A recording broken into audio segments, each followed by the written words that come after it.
My fork stopped halfway to my mouth when Jessica said it. Tuesday night meatloaf. Ordinary dinner. Then she dropped the line that split my life in two.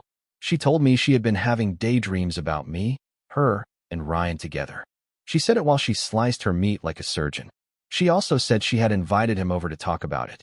Right then, the doorbell chimed. Perfect. Terrible timing. My name is Michael Walker. Most folks call me Mike. I am 43. I used to fight Golden Gloves. Now I adjust insurance claims. I have seen enough smashed bumpers and burned kitchens to feel when something is about to blow. The little grin on Jessica's face told me I was sitting right on the blast cap. That must be him, she said, and dabbed her lips with the cloth napkin I had ironed that morning. I guess I iron napkins now. Our daughter, Emily, never looked up from her phone. 17 years old and already a pro at pretending this circus was not happening at her table. Smart kid. You invited him here? I asked. My voice stayed steady even though the heat in my chest climbed like steam in a pressure cooker. To our house. To talk about your fantasies. Jessica's green eyes shone with something that was not love. I realized it had not been love for a long time. Do not be dramatic, Mike. We are adults. The doorbell rang again. Longer. Pushy. I stood. My chair scraped the hardwood floor I had refinished with my own hands 3 summers ago. Back when I thought the marriage was worth saving. Back when I thought Jessica noticed the sweat and late nights I poured into this place. If he steps inside, I said, quiet, I am going to deal with him. Jessica laughed. Oh, Mike, you are so possessive. It is 2023, not 1953. People explore their romantic side now. Mom, that is gross, Emily muttered at last, glancing up. Can I eat at Ashley's? Finish your dinner, sweetheart, Jessica said in her sweetest voice. Then, to me, are you going to answer the door, or should I? I walked to the front door with my hands clenched. Through the frosted glass, I saw Ryan's outline.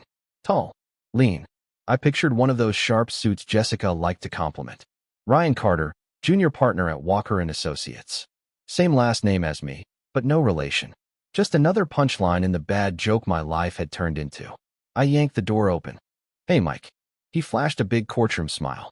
The kind that probably made jurors swoon across Maine. Jessica invited me for dinner. Hope you do not mind. He held a bottle of wine. The nice kind. The kind that costs more than a day of my claim work sorting out fender benders and kitchen fires. Actually, I do mind, I said. His smile dipped. Oh, well, maybe we could. I grabbed his silk tie and pulled him into the garage. I slammed the door behind us. The big overhead door was down, so it was just the two of us. My old heavy bag hung in the corner near the workbench where I had built Emily's first bicycle. Let me make something real clear, Ryan, I said, backing him against the bench. The tools rattled. I do not care how many hours you have billed with my wife. I do not care what she is fantasizing about. You are not walking into my house to talk about fooling around with my wife over pot roast. I picked up a crowbar from the bench. I did not intend to use it. I wanted him to see it. I tapped it on my palm. And believe me, I said, you look foolish right now. Ryan's face drained. Mike, I think there has been a misunderstanding. The only misunderstanding is Jessica thinking I would sit here like a fool while she plans a 3-person bedroom scene at the dinner table. I lifted the crowbar a little, slow and steady. Here is what happens next. You take your fancy wine and your fancy suit, and you get off my property. If I see you here again, you leave in a wheelchair. Are we clear? The door from the kitchen swung open.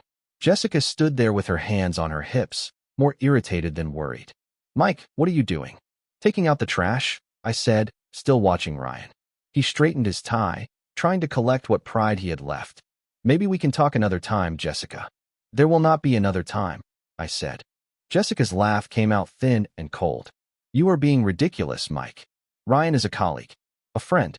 Friends do not bring intimate fantasies to family dinner, I said. Ryan inched toward the main garage door. I pressed the button and the door rumbled open. Across the street, our neighbor, Karen, pulled mail from her box. She waved, saw our faces, and looked away fast. This is not finished, Jessica said as Ryan hurried to his luxury German sedan. He drove off with a little squeal from the tires. Amateur.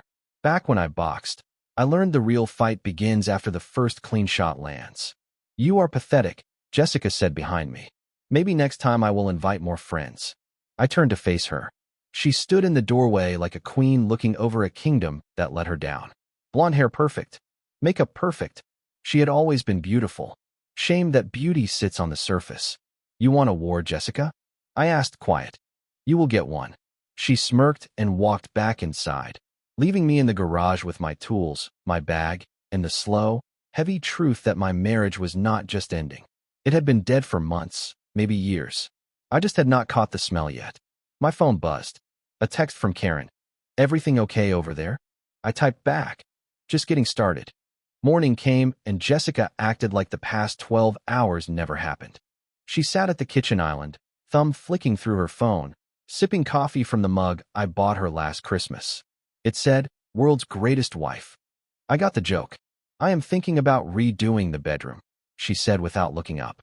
Something more modern, less masculine. I was at the stove making eggs for Emily, trying to keep some normal in a house that was coming apart at the seams. Masculine? You mean the furniture I built with my own hands? It is very rustic, Jessica said, finally meeting my eyes. But I am ready for a change. Fresh start. Emily shuffled in with earbuds in, backpack on one shoulder. She snatched a piece of toast and headed for the door.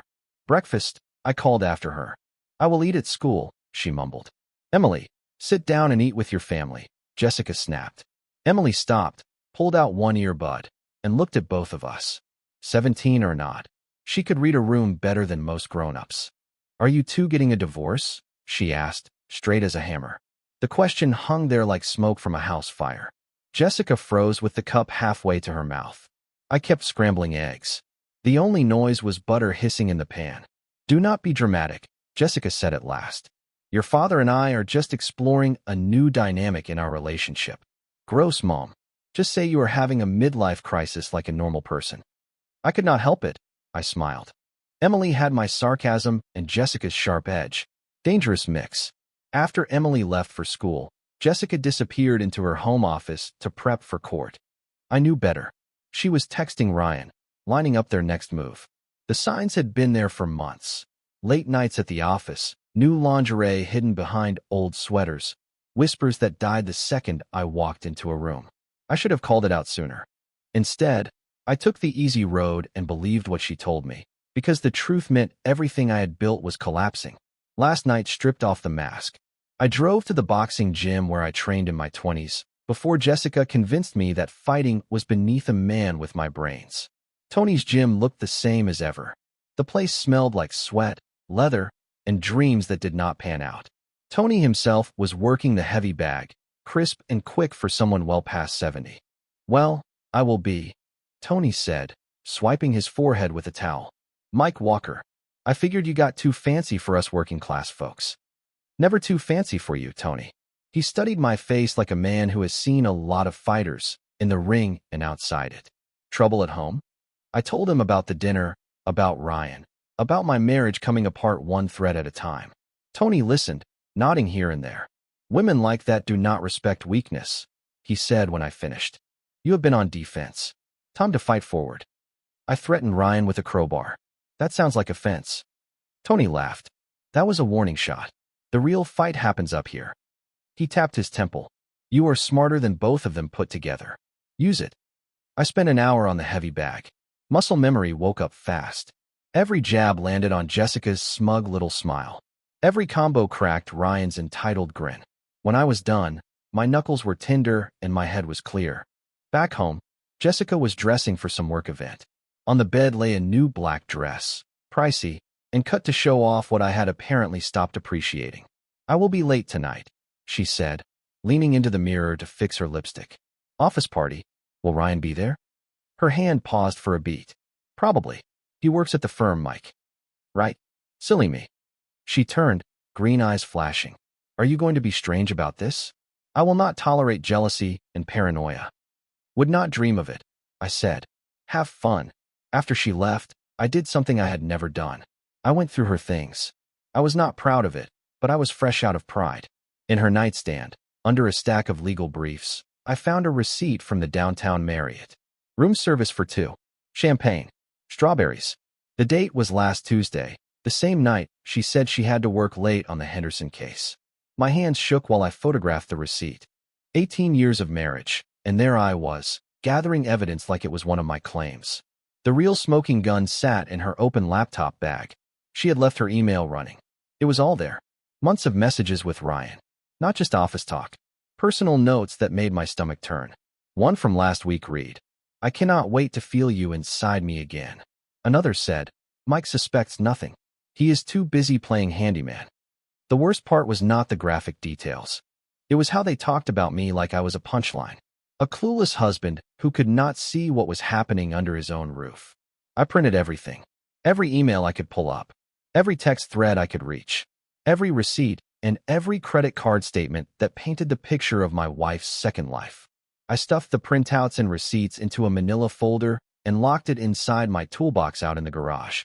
Solid steel. Combination only I know. Jessica came home at 2 o'clock in the morning, smelling like wine and a man's cologne that was not mine. She slid under the covers, figuring I was asleep. "How was the party?" I asked in a low voice. She went stiff. "Fine. Boring, actually." "Was Ryan there?" "I do not remember. I was networking with potential clients." I rolled toward her in the dark. "Jessica, do you love me?" That one caught her off guard. Silence stretched. "That is a complicated question, Mike." "No, it is not. It is the easiest question there is." Another long beat. "I love the life we built. I love our family." "That is not what I asked." She turned away. "I am tired, Mike. Can we talk tomorrow?" I already had my answer. And tomorrow I would start acting on it. Her firm's work party was the following Friday at a fancy place downtown. She had made it clear I was not invited. "It is really more of a networking thing, honey." Tony had other plans. During our session that afternoon, he said, "You are going. Time to see what you are actually up against." She does not want me there. "Since when do you need permission to show up at your wife's work function?" He was right. Early on, I was Jessica's +1 to everything. Somewhere along the way, I turned into a liability. Easier to hide me. I showered, put on my best suit, the navy one Jessica picked for her law school graduation, and drove into the city. The restaurant was the kind of spot where the plates are small and the bill is not. Through the window, I saw Jessica near the bar, laughing while Ryan bent to whisper in her ear. The hostess stepped in my path. I eased by. "I am with Walker and Associates." Jessica's face went pale when she saw me. Ryan looked like he might sprint for the exit. "Mike," Jessica said, voice tight as piano wire. "What a surprise." "I thought I would surprise my wife," I said loud enough for nearby tables to slow their conversations. "Hope you do not mind me dropping in." A few of her colleagues turned to look. I recognized most of them from the days when I still rated an invitation. "Of course not," she said through her teeth. "How thoughtful." I walked to the bar and ordered a whiskey. "Neat." The bartender was a young guy with full-sleeve tattoos and a bored half-smile that told me he had watched plenty of family drama happen on his wood. "Make it a double," I added. Jessica slid up beside me. "What are you doing here, Mike?" "Supporting my wife's career. That is what good husbands do, right?" "You are embarrassing yourself." "Am I? Or am I embarrassing you?" Before she answered, Ryan drifted to my other side. Up close, he was even prettier than I remembered. Perfect teeth, perfect hair, probably a set of perfect abs under that tailored shirt. "Hey, Mike," he said, offering his hand like we were buddies. "Glad you could make it." I looked at his hand. Did not take it. "Ryan." Still breathing, I see. The smile slipped. Jessica moved between us. "Why do you not grab some food, honey? I hear the shrimp is excellent." "I am not hungry for shrimp," I said, eyes on Ryan. The air got heavy. People stopped pretending not to watch. Across the room, Jessica's boss, a silver-haired shark named Mr. Thompson, studied us with interest. Then an idea hit me. I lifted my glass and gave a little fake stumble. The whiskey went all over Ryan's white shirt and his expensive jacket. "Oh no," I said loud and clear. "I am so sorry, man. How clumsy of me." He jumped back, whiskey dripping from his chin. "What the heck? Honest mistake," I said, grabbing napkins. "Here, let me help." I started blotting his shirt, pressing harder than I needed to. He tried to push my hands away.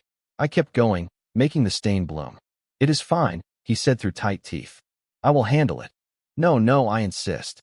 Least I can do." I looked around at all the faces. "Folks, I would like to offer a toast." Jessica grabbed my arm. "Mike, do not." Too late. I raised my empty glass. "To Ryan Carter, junior partner, and my wife's very close colleague." May his work in the courtroom outshine his efforts in other departments. The room went dead quiet. Ryan's face flushed red. Jessica looked ready to pass out. Here is to the man putting in so many late nights with my wife on those briefs, I continued. Really burning the midnight oil, if you catch my drift. Mr. Thompson started toward us, but I was not done. And to my loving wife, Jessica, who has always believed in trying bold new legal strategies, sometimes with multiple parties involved. That is when Ryan lunged. I saw it coming. Years of gym time took over. I sidestepped his clumsy swing and let his momentum carry him into the bar. Bottles rattled. The bartender cursed. "Gentlemen, please," Mr. Thompson barked. The damage was already done. Security showed up, two big guys in cheap suits who looked like they would rather be anywhere else.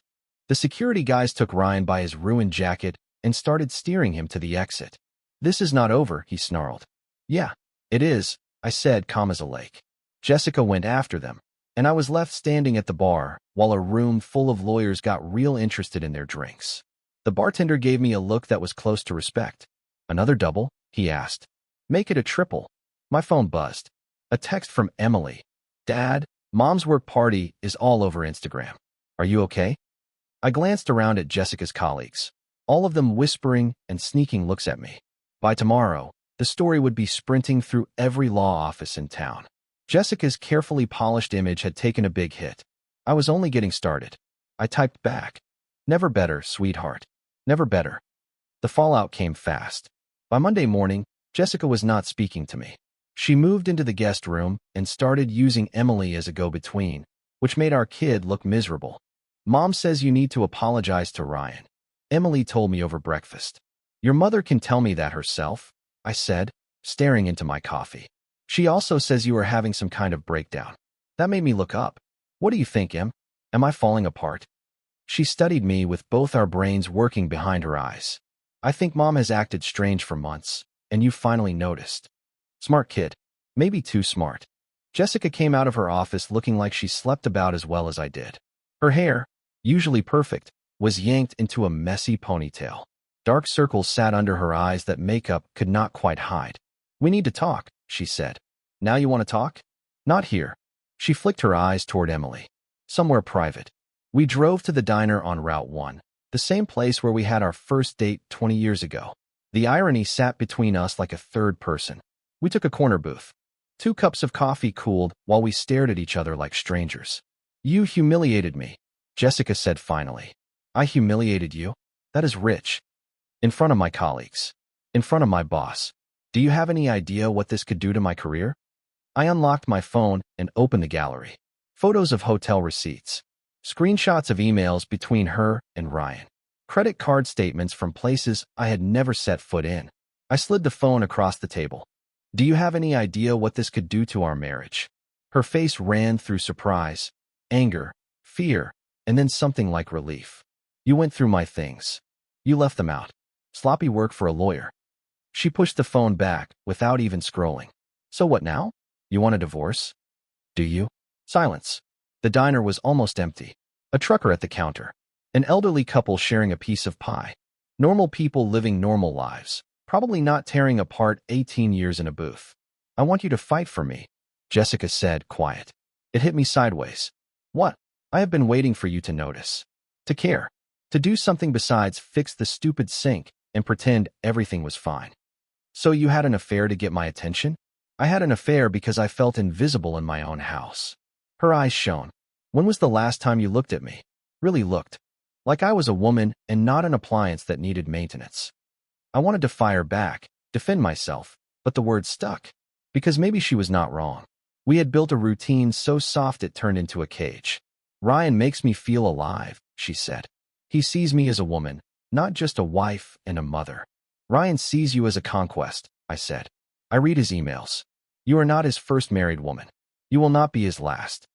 Something flickered across her face. Doubt, maybe. Hurt. "At least he tries," she said. We sat in the quiet for a while. Finally, she reached across the table and touched my hand. "It does not have to end like this, Mike. We could try counseling. We could work it out." For a second, I almost believed it. I almost let myself picture the start we had back then. But then I heard her laugh from the night she invited Ryan over. I saw the way she looked at me like I was small. What about Ryan? It is over, she said. After what happened at the restaurant, it has to be. Because you got caught, or because you realized it was wrong? She pulled her hand back. Does it matter? Yes, Jessica, it matters. She looked out the window at the lot. A young couple climbed into a beat-up Honda, laughing at something only they found funny. They looked happy. They looked like we used to look. I cannot promise it will not happen again, she said at last. I cannot promise I will not get bored or lonely or stupid. I can only promise to try. It was not enough. Not anymore. I want you out, I said. Her head snapped back. What? I want you out of the house tonight. Mike, be reasonable. Where am I supposed to go? I do not know. Maybe Ryan has a spare room. You cannot kick me out of my own house. Actually, I can. The deed is in my name. Remember? You were buried in law school when we closed, so I handled the entire stack of papers, I said. It was a low shot, and we both knew it. 18 years beside the same person teaches you exactly where to land a blow. Jessica's face went hard. Fine. I am taking Emily with me. The heck you are. She is my kid too. She is 17, and we live in Maine. She can choose where she stays. Want to bet who she picks? We stared across the table like opponents, not partners. Once we promised to love each other until death. Now we were calculating damage. This is how you want to play it? She asked. You started the game when you invited your boyfriend to dinner. I am playing to win. She stood, tossed a $5 bill on the table, and walked out. I watched her pull away in her BMW, and I pictured her driving straight to Ryan's place to cry on his shoulder. My phone buzzed. Unknown number. You think you won, but you have no idea what you started. I showed the text to the waitress. Dolores, middle-aged, born with a coffee pot in one hand and a dry sense of humor in the other. She had been pouring refills at this diner longer than I have been alive. Sounds like somebody is sore, she said, topping off my mug. Yeah, I said, and I am just getting warmed up. Jessica moved in with her best friend, Janet. Janet does social media for a living and treats drama like it is cash. The place she rented downtown looked like a catalog, exposed brick, industrial lights, expensive furniture that punishes your spine. I knew the details because Emily told me. Despite Jessica's effort to turn our daughter against me, Emily chose to stay at the house. Partly because all her friends are in our district. Mostly because she said she was done with her mom's nonsense. Mom is acting wild, Emily said one night while we ate takeout on the couch. She keeps crying and saying you ruined her life. What do you think? I asked. She twirled lo mein around her chopsticks and thought about it. I think she wrecked her own life when she started cheating. I am not stupid, Dad. I knew something was off. You just never said anything. Would it have mattered? Adults never listen to kids about this stuff anyway. She had a point. At 17, she had already built up a hard shell from watching our marriage slowly crack. Are you okay with all this? I asked. She shrugged. Are you going to start dating? That one surprised me. I have not thought about it. Good. That would be weird. Wait until I graduate. I laughed, in spite of everything. Deal. The next few days found a strange rhythm. I went to work, wrote up car wrecks and kitchen fires, and pretended my personal life was not burning. Emily went to school and came home with updates on Jessica's wobbling mood. Somewhere across town, Jessica and Ryan were probably plotting their next move. I did not have to wait long to see it. Thursday night, I was in the garage, elbows deep in the old motorcycle I have been restoring, when 3 cars rolled into my driveway. Jessica's BMW, Ryan's Audi, and a Toyota I did not recognize. Doors slammed. Voices rose. Angry voices. I wiped my hands on a rag and stepped out. Jessica was out front like a squad leader. With her came Ryan, Janet, phone already in her hand, and 2 women from the firm I had met at past events. They lined up on my lawn like a firing squad. Ryan hung back, remembering the last time we got close. Smart. Mike, Jessica called, voice carrying. We need to talk. We already did. The diner ring a bell? This is different. They formed a neat line in the grass. Ryan stayed a step behind, eyes darting. What is this, Jessica?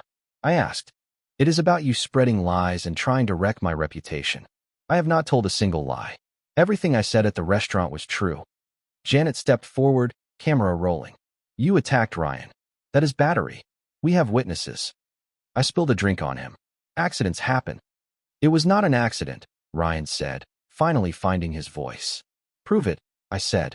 One of the other women, a redhead whose name I could not place, chimed in. Monica, she caught herself, flustered. Jessica told us everything about your controlling behavior, your threats, your refusal to let her explore her romantic freedom. I almost laughed. Is that the story? That I am controlling? Aren't you? Janet asked, still filming. You kicked her out of her own home. You are turning her daughter against her. Her daughter chose to stay, and it is my house, not hers. That is not how marriage works, the redhead said. Community property does not apply when a spouse commits adultery. I finished. I am sure Jessica can explain the legal angles. She is the attorney. Jessica's cheeks burned with anger and embarrassment. You are being vindictive, Mike. This is not about the law. This is about doing what is right. You want to talk about what is right? Let us discuss honesty, commitment, respect, those things you promised when you put on that ring. People change, Ryan said. Jessica has evolved past your narrow idea of marriage. That was it. I took a step toward him. He stepped back without thinking. Evolved? Is that what you call sleeping with your coworker's wife, Mike? Jessica snapped. No, let us be honest, I said. Your boyfriend thinks adultery is evolution. I call it being a selfish piece of garbage. Janet practically bounced in place, phone up and recording every word. I figured it would be online within the hour. You are making this harder than it needs to be, Jessica said. We just want a calm, adult talk about how to move forward. Calm and adult? I looked at the little crowd on my lawn. You brought a camera to ambush me at my house. How is that civilized? We are documenting your behavior for the divorce, the redhead explained. Your threats. Your aggression. What threats? What aggression? I said. I have been a model of self-control, considering my wife invited her boyfriend to our dinner table and then moved in with her best friend when I objected. I looked straight into Janet's lens. For the record, I have not threatened anyone. I have not been violent. I am just refusing to be a loser in my own home. If that makes me the villain, so be it. They traded looks. Their plan was slipping. We are trying to be reasonable, Jessica said. No. You are trying to push me into accepting something that is not acceptable. That is different. So what do you want? Ryan asked. I studied them one by one. Jessica with her righteous glare, Ryan with his smug little smile, Janet with her phone, the other two with their quiet judgment. I want you off my property, I said, soft but clear. All of you. Now. We are not finished, Jessica said. Yeah, we are. I turned and walked into the garage. I hit the button. The door rattled down. Through the small window, I watched them argue a little more, then retreat to their cars and drive off. My phone rang right away. Karen from across the street. You all right over there, Mike? Looked like a whole meeting on your front grass. Just Jessica being dramatic. Well, if you need anything, you know where I am. I keep a baseball bat by the door, and I have no patience for nonsense. I smiled for the first time in days. Thanks, Karen. I will remember that. After we hung up, I sat in the garage among my tools and the half-built motorcycle and thought about allies and enemies. Jessica had her little circle of cheerleaders, people who would excuse anything because it matched their idea of being modern. But I had something better. I had neighbors and friends who still knew right from wrong. People who believed in loyalty. People who did not trade their principles for a trendy slogan. I would need them for what came next. The final showdown came at the annual charity gala for the Maine Children's Hospital, the one Jessica had been helping plan for months before our marriage fell apart. She could not skip it without hurting her reputation even more. I was not supposed to attend. My invitation got lost in the mail, according to Janet, who handled publicity for the event. Tony had a workaround. My nephew owns the catering company, he told me during training. You were working security that night. The gala took place at the Portland Harbor Hotel, a fancy spot on the water where the state's legal and business heavyweights gather to write tax-deductible checks and congratulate themselves. I arrived early in a black suit with a small earpiece that made me look official enough. Jessica looked stunning in a silver dress that probably cost more than many people's monthly pay. She held court near the silent auction tables, playing the role of the wounded wife whose husband abandoned her. Ryan hovered close, chest out like a bodyguard, as if he could protect her from me. Janet stood nearby, of course, with a few of Jessica's firm friends. They formed a protective circle and shot dirty looks at anyone who might ask a real question. I kept to the edges for the first hour. The hotel's security team knew I was there because Tony's nephew had signed off, but they did not know my purpose. To them, I was extra muscle in case a donor got loud. The speeches started at 9 o'clock. Community leaders took turns at the microphone, talking about sick kids and the need for support. Jessica was on the program to speak last as the committee chair. That is when I made my move. I slipped to the back of the ballroom and found the audio and video technician, a bored college kid sitting behind a laptop that fed the big screens. Emergency, I told him, flashing a laminated badge I had made at the copy shop downtown. We need to check the projection system for malware. Someone called in a threat about hacking the screens. He blinked, confused, but handed over the machine that ran the displays. I do not see anything strange, he said. Let me take a look. I plugged in a flash drive that held every piece of proof I had gathered about Jessica and Ryan. Emails, photos, card statements, hotel bills. Their whole secret life, neat and organized. Looks clean, I said, handing the laptop back. False alarm. I returned to the wall and waited. Jessica stepped to the podium to a wave of applause. She looked flawless under the stage lights. Every inch the polished professional who had triumphed over hard times to help sick kids. Thank you for being here tonight, she began. This cause is personal for me.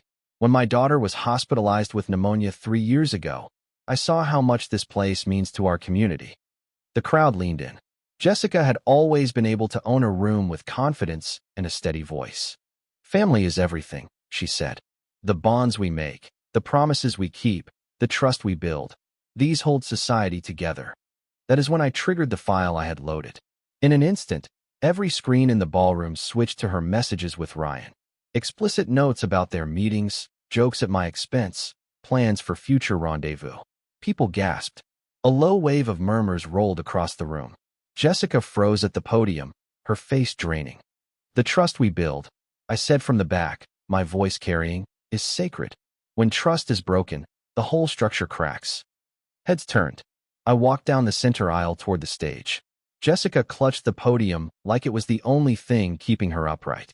Ladies and gentlemen, I said, let us talk about family and commitment, about what happens when vows are treated like suggestions. Security started toward me, but they hesitated. I was wearing an earpiece and a black suit. As far as they knew, I was part of their team. For 18 years, I said through the house sound, I believed in the woman at that microphone. I built our home with my own hands. I helped put her through law school. I raised our daughter and supported her career. The screens now showed hotel invoices and credit card charges. The pile of proof was heavy and plain. And what did I get in return? I asked. An invitation for her lover to sit at our dinner table and a request for me to join in her fantasies. A fresh wave of whispers went through the crowd. Jessica opened her mouth, but nothing came out. Ryan pushed through the audience, trying to reach the stage. Janet held up her phone, snapping pictures, probably drafting a post about how I was harassing Jessica. This is harassment, someone shouted. No, I said calm. This is truth. This is what happens when people confuse kindness for weakness and patience for stupidity. I stepped up onto the stage. Jessica recoiled from the podium, the silver dress catching the light as she backed away. You wanted to be seen as the victim, I said, taking the microphone. The poor wife whose husband could not accept her so-called liberation. Victims do not lie. Victims do not cheat. Victims do not burn down their families for a midlife thrill. The screens changed again. Photos I had taken outside Ryan's building. Jessica's car parked overnight. The two of them kissing in the lobby. A months-long affair in still frames. Here is the truth, I said to the silent room. My wife is an adulterer. Her partner is a man who preys on married women, and her friends have been cheering her on and calling it empowerment. Ryan reached the stage, face red and jaw tight. That is enough, he hissed, and swung for me like he had at the restaurant. I was ready. I caught his wrist, turned him, and locked his arm. His knees hit the carpet in front of 300 of the most connected people in Maine. The thing about bullies, I said into the microphone, holding him steady, is that they choose fights they expect to win. Sometimes they guess wrong. Security finally closed in, but I was almost done. Jessica wanted a new life without the weight of vows, I said. Congratulations. You have it. I let Ryan go. He scuttled away on hands and feet before standing, then vanished into the crowd. Jessica was crying now, mascara bleeding down her cheeks, while the screens kept rolling through the paper trail of her choices. "Ladies and gentlemen," I said, "the hospital deserves your support. Their work matters. Do not punish them for one person's lack of character." I handed the microphone back to Jessica and walked off. Security followed but did not grab me. There was no point. The bell had already rung. At the doors, I turned for one last look. Jessica still stood at the podium, trying to gather herself from the wreck. Ryan had disappeared, likely halfway to his car. Janet and the others clustered around Jessica, but their comfort looked hollow, performances for the cameras. Guests shuffled out in small groups, buzzing with gossip. By morning, everyone in the state's legal circle would know what had happened to Jessica Walker and Ryan Carter. My phone buzzed. A text from Emily. "Dad, it is everywhere on TikTok. Are you okay?" I wrote back, "Never better, sweetheart. I will be home soon." I stepped into the night air and walked to my car. For the first time in months, I felt quiet inside. The fight was over. I had not won with fists. I had won with proof. Jessica took our private war into public view, and I answered in the same arena. They wanted a villain. I gave them a show.